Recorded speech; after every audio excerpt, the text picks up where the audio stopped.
Sabda Pandita Ratu. Siapa yang menjaga polisi bagi umat ini, bagi rakyat ini, siapa yang menjaga? Ulama, umaro. Ulama akhirnya bergeser, eksodus menjadi penguasa. Ini ulama yang disebut di buku ini agama. Betul. Saya baru tahu fungsi pohon itu ternyata untuk nempel wajah-wajahnya Gus. Gus, kiai-kiai, ustadz untuk nempel-nempel itu ya. Assalamualaikum warahmatullahi wabarakatuh. Ketemu lagi teman-teman sekalian.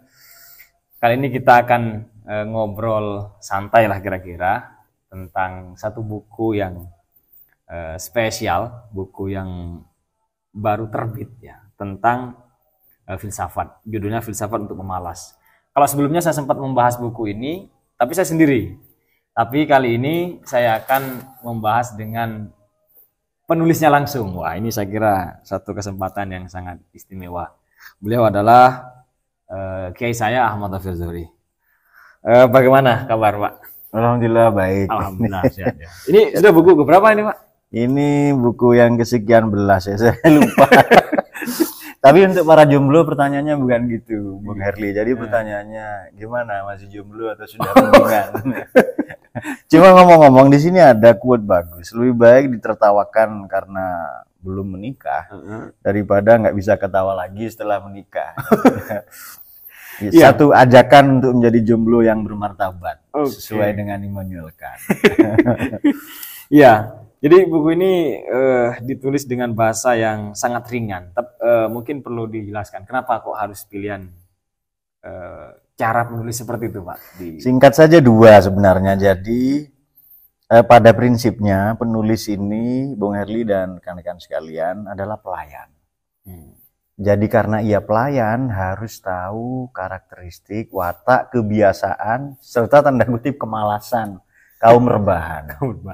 Maka karena buku ini supaya bisa dikonsumsi oleh mereka, kita harus hadir dalam ruang mereka, dalam karakter mereka, satu kata seirama atau sefrekuensi dengan mereka. Alasan kedua, karena memang buku-buku ilmiah ini kurang laku, itu saja.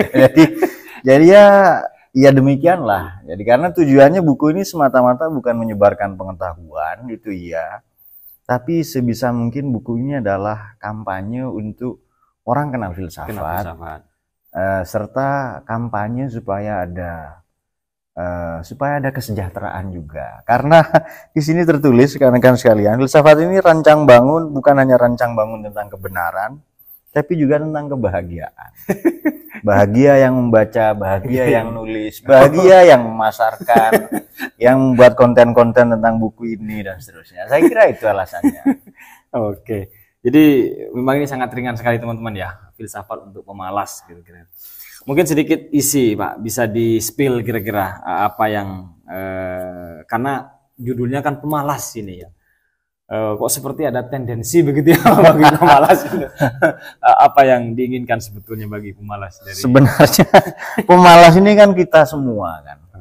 Menurut saya tidak satupun manusia ini yang mereka tidak malas. Pasti ada kemalasan. Bahkan istilah me time, key time, liburan, itu cara bermalasan. Cara bermalas-malasan ya berlibur atau... Tapi menurut saya,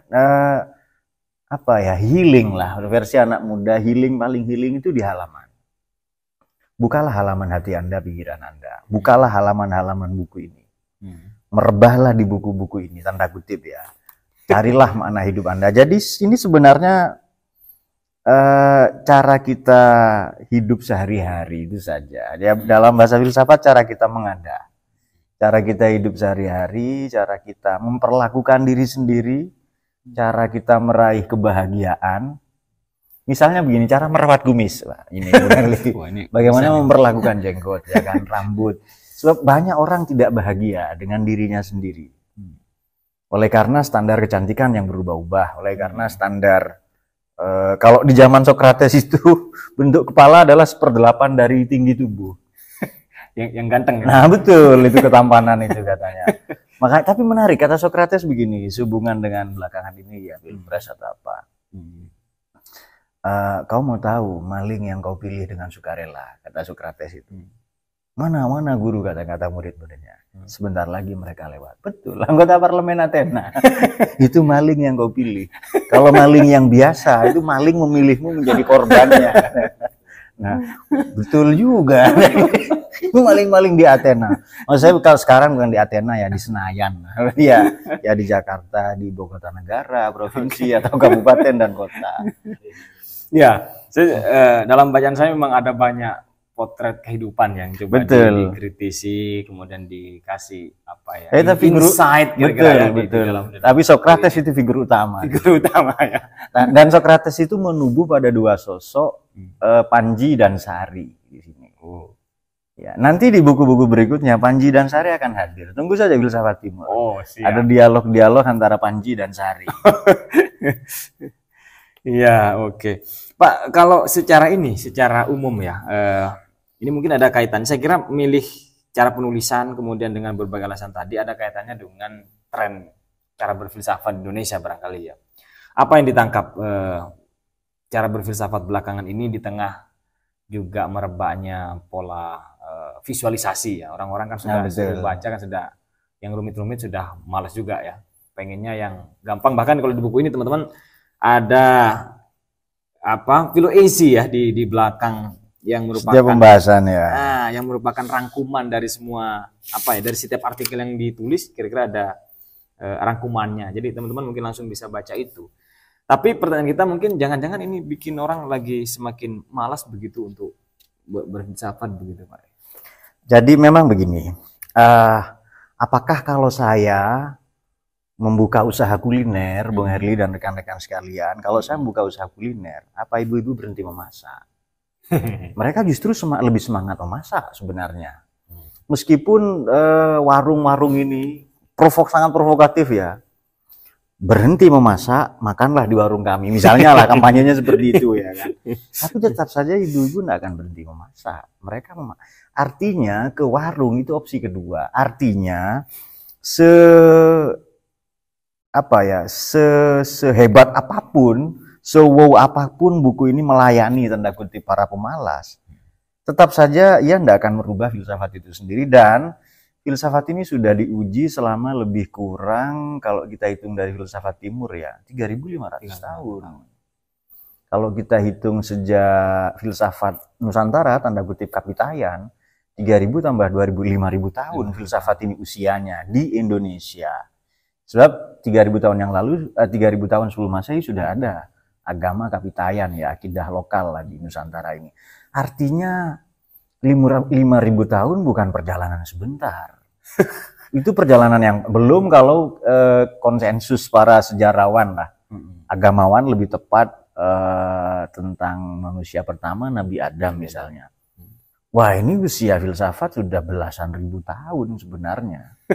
Oleh karena itu filsafat ini sudah teruji mengarungi zaman demi zaman, melintasi sungai-sungai sejarah dan peradaban.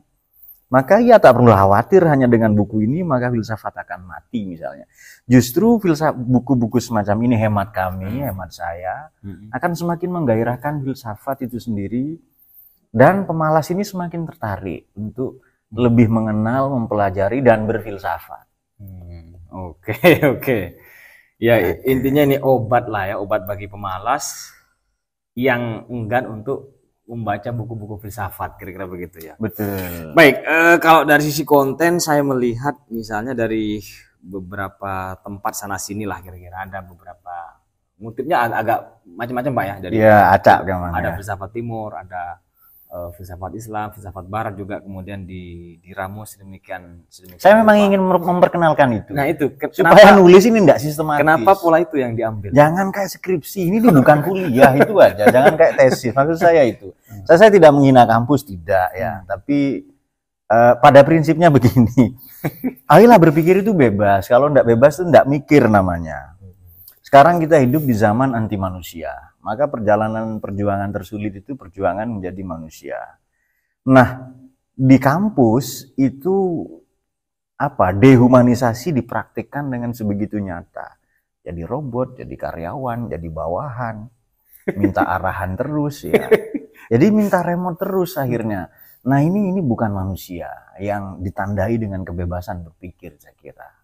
Oke.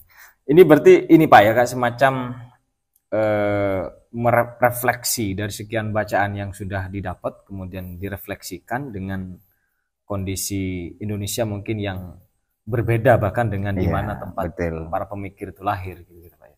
Betul. Apa ya? Ini kontekstualisasi mungkin bahasa lebih jauh. Saya ingin bertanya begini, apakah pola-pola berfilsafat di Indonesia hari ini kurang ke arah sana? Betul. Jadi sebenarnya saya nulis itu begini Mbak Herli ya. Setiap saya menulis, saya mempromosikan bahasa Indonesia. Yang kedua begini Bung Herli dan rekan-rekan sekalian, pemirsa sekalian. Orang yang bersetia pada satu prinsip bahwa berpikir adalah harta karun terbesarnya bagi hidup ini, anugerah Tuhan, kalau tidak percaya Tuhan, anugerah kehidupan bagi dia dan sekitarnya, maka setiap pribadi ini kan filsuf, setiap pribadi adalah penata kelola, independen, merdeka. Tapi alih-alih demikian, kampus menyebabkan filsafat menjadi bukan filsafat. Filsafat ini menjadi semacam diktat, buku ajar, hanya hafalan periode-periode, tahun-tahun, kuut-kuut, ajarannya apa ini. Sehingga filsafat ini tidak hadir menyelesaikan persoalan-persoalan, terutama secara teoritis ya, dan maupun praktis. Oleh karena itu filsafat ini menjadi semacam apa ya? Dia berada di langit. Dia tidak turun ke bumi.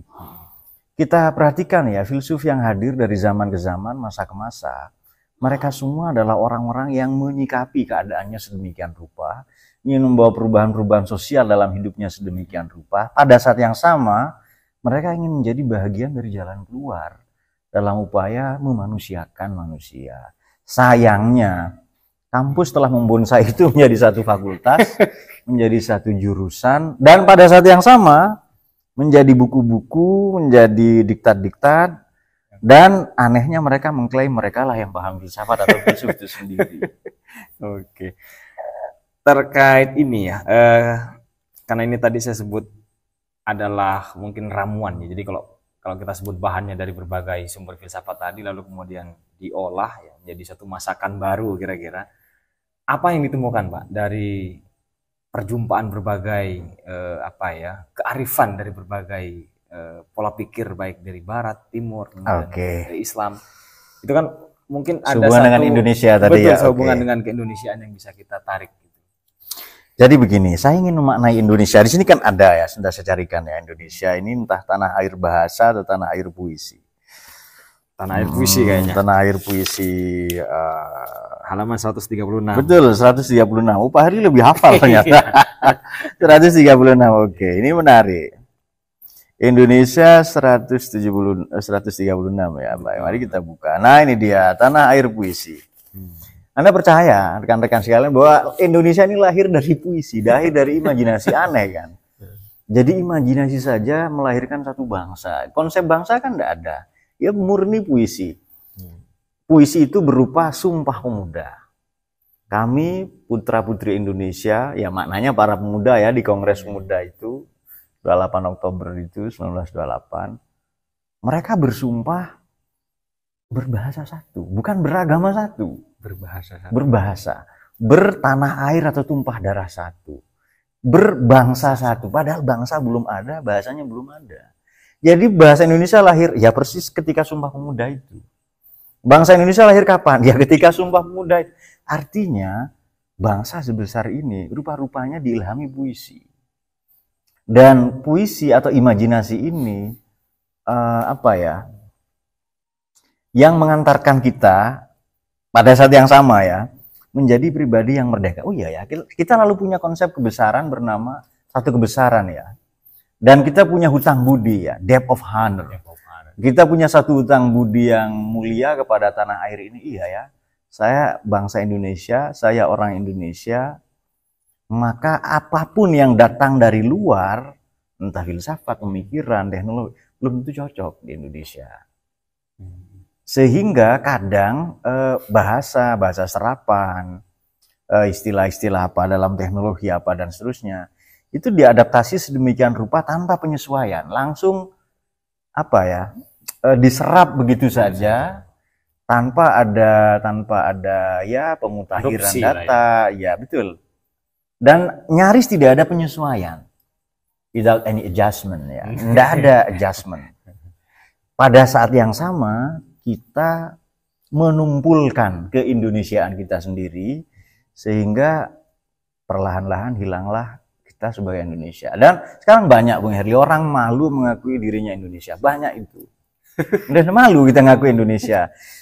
Dan masuk akal nggak menurut teman-teman sekalian bangsa sebesar ini tidak punya konsep filsafat? Atau yang diagung-agungkan hanya Pancasila? Nah itu. Atau yang diagung-agungkan misalnya hanya Bhinneka Tunggal Ika? Saya tidak percaya hanya itu. Agama pada dasarnya bukan agama, agama itu filsafat. Hanya bagi orang yang tidak mampu tanda kutip sampai kepada Tuhan, ia hadir sebagai agama. Buktinya apa? Nabi Adam turun, ini versi Islam loh ya, yang ya versi agama lah. Nabi Adam mula-mula turun tidak beragama. Tapi jangan bilang ateis ya. Dia kenal Tuhan. Dan dia sudah sampai ke Tuhan. Jadi makrifatnya sudah ta'arif.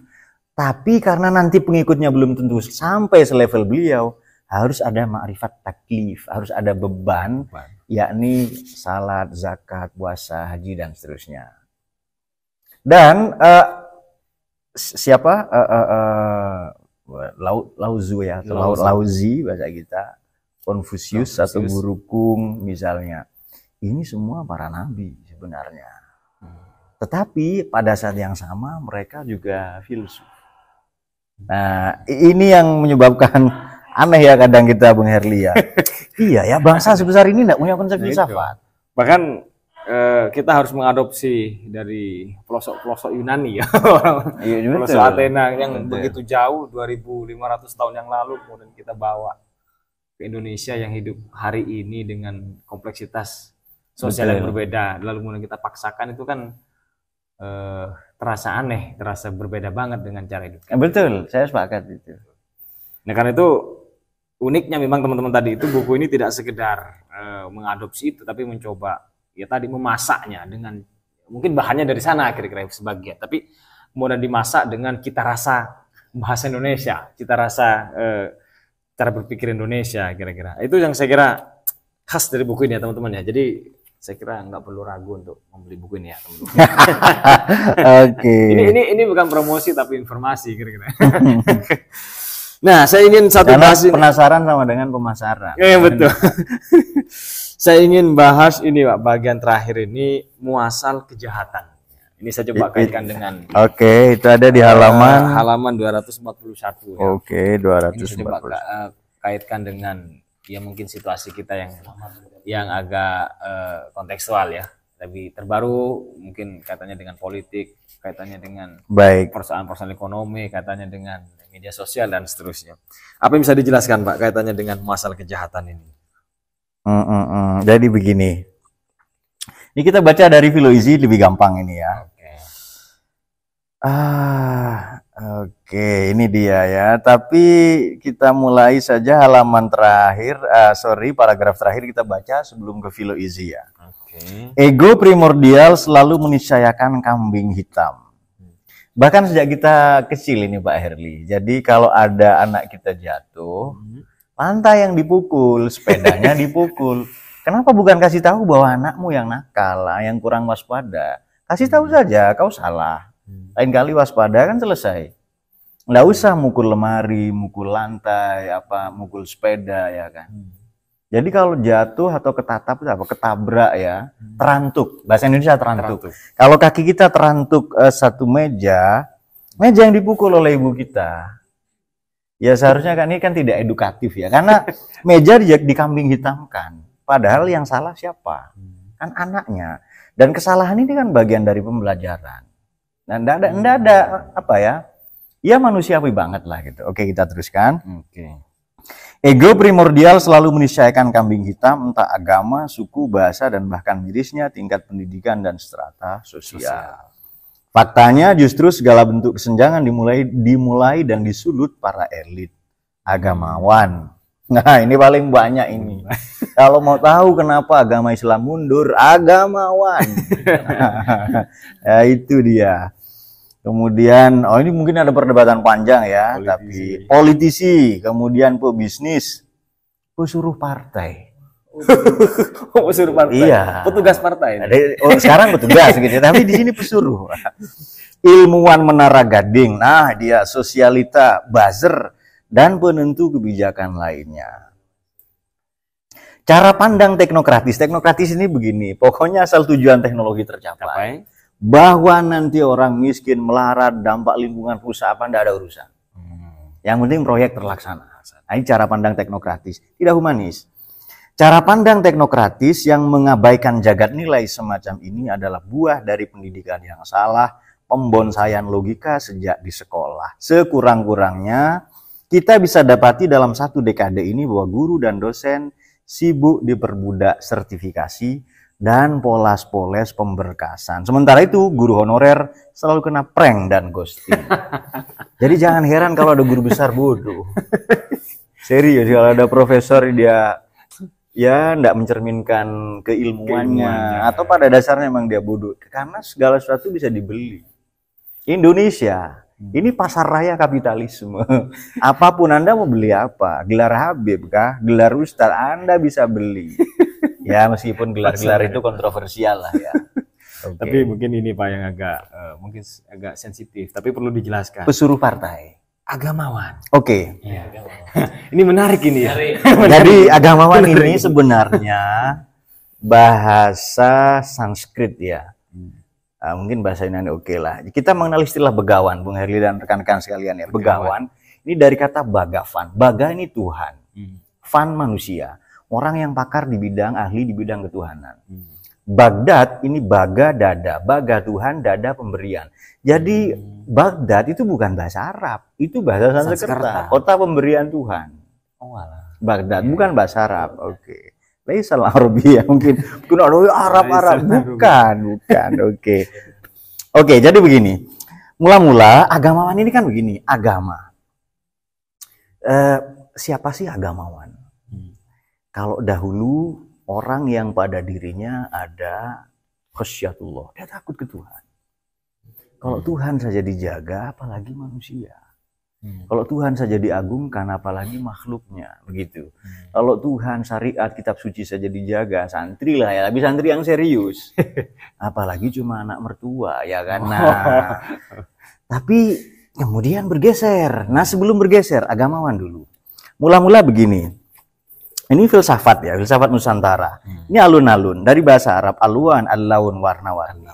Warna-warni. Ada ini begini ya. Sisi barat masjid, kanan kiri gereja atau kelenteng. Lalu sisi timur ini, rekan-rekan sekalian, Bung Herli ya, biasanya pendopo. Antar bupati, wali kota, gubernur.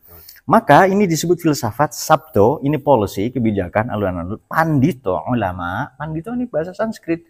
Ratu atau datu, ini bahasa Sanskrit juga. Sabda Pandita Ratu. Siapa yang menjaga polisi bagi umat ini, bagi rakyat ini, siapa yang menjaga? Ulama, umaro. Ulama akhirnya bergeser, eksodus menjadi penguasa. Ini ulama yang disebut di buku ini agamawan. Mungkin yang banyak di Pandita kepingin menjadi ratu. Sudahlah kalau pandita ini keris. Kalau keris, ratu ini apa? Simbolnya pedang. Ulama itu keris. Keris bukan untuk perang. Keris itu dipakai kalau Anda menikah. Atau dipajang sebagai pusaka. Nah sekarang kerisnya buat ngarit, buat nyabit, buat nyari rumput. Nah itu dia, ini agamawan yang justru di halaman berapa tadi? Menjadi pesuruh partai. Menjadi pesuruh partai. Nah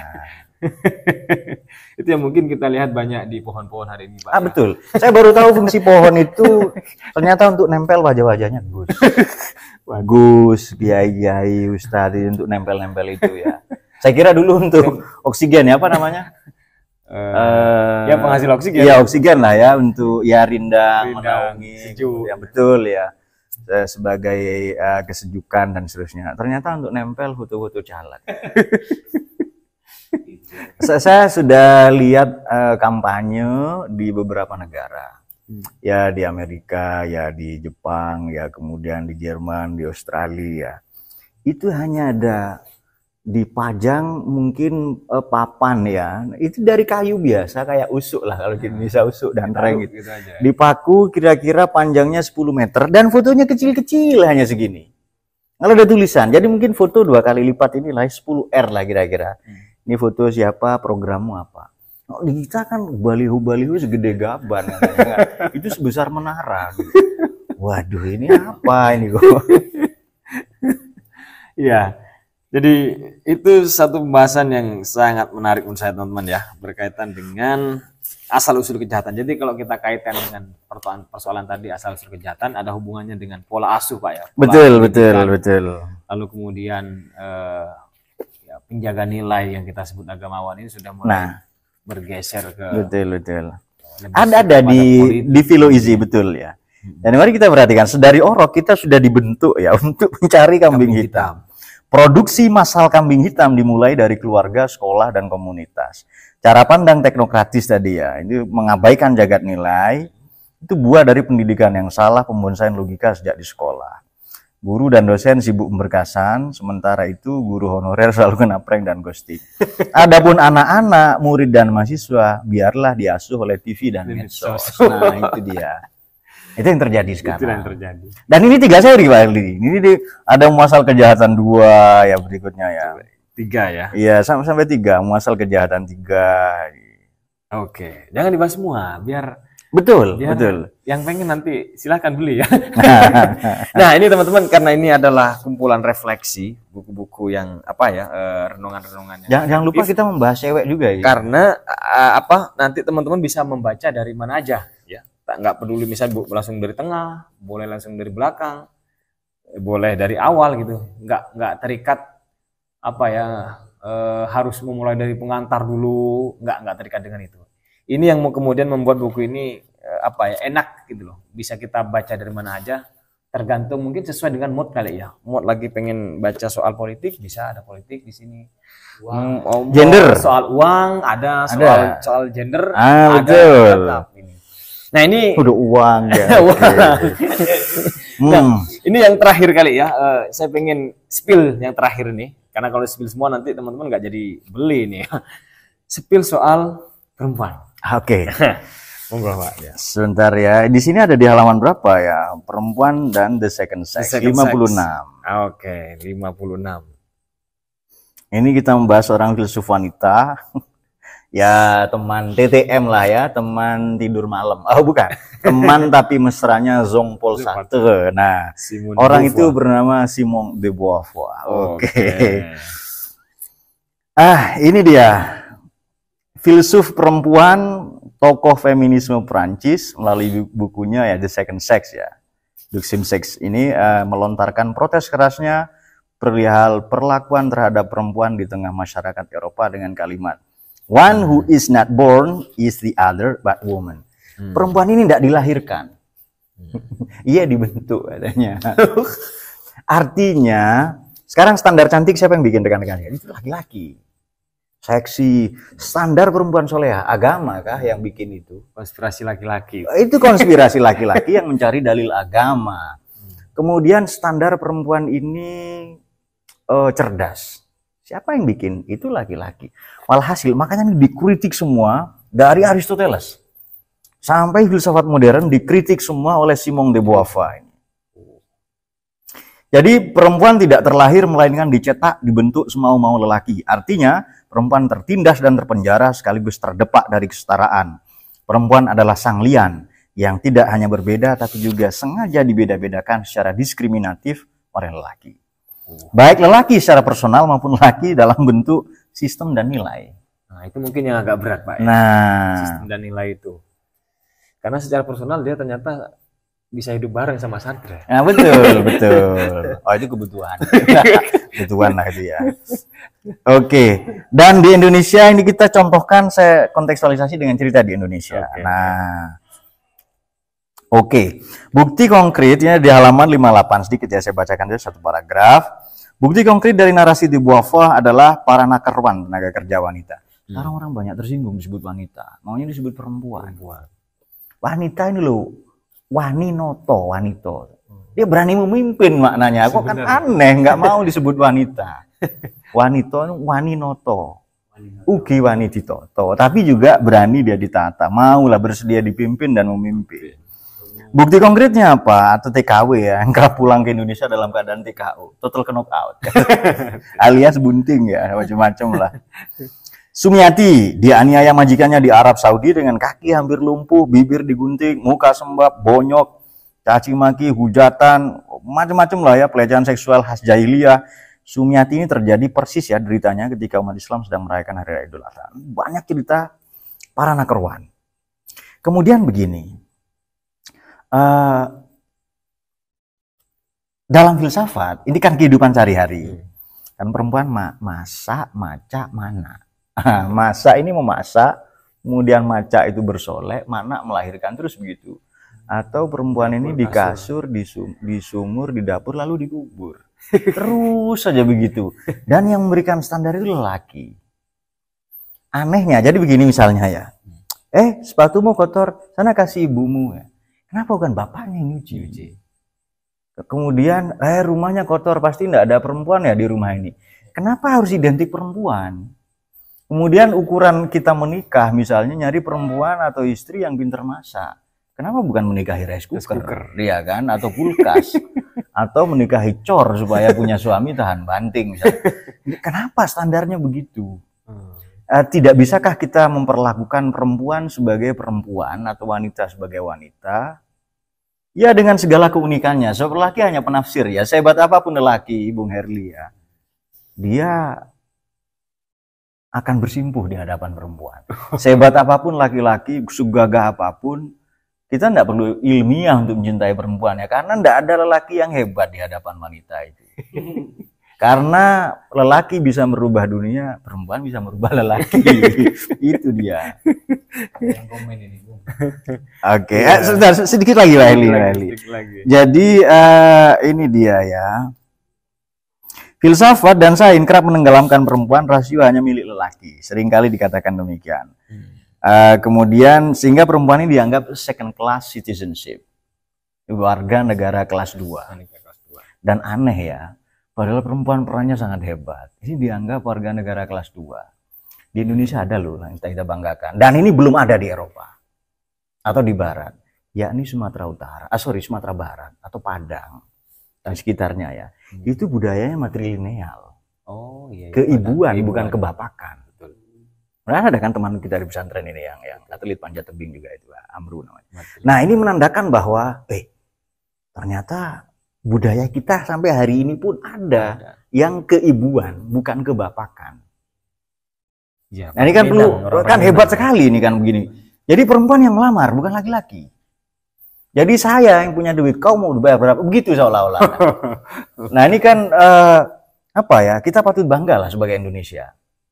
Sementara ya doktrin ya saintek, filsafat, agama banyak yang berpihak ke lelaki.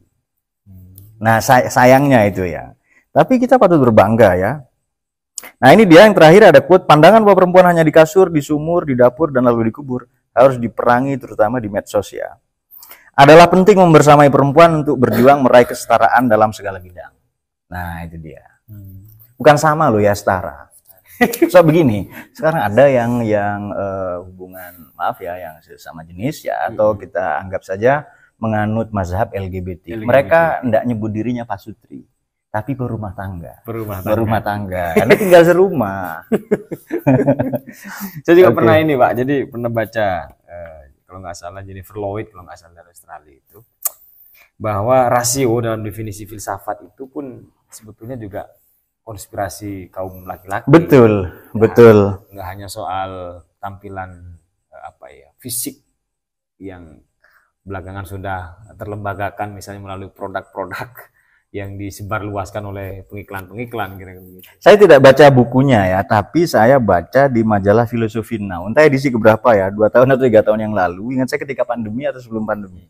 Itu saya membaca, ini kan saya kan berlangganan kita bagi ke teman-teman.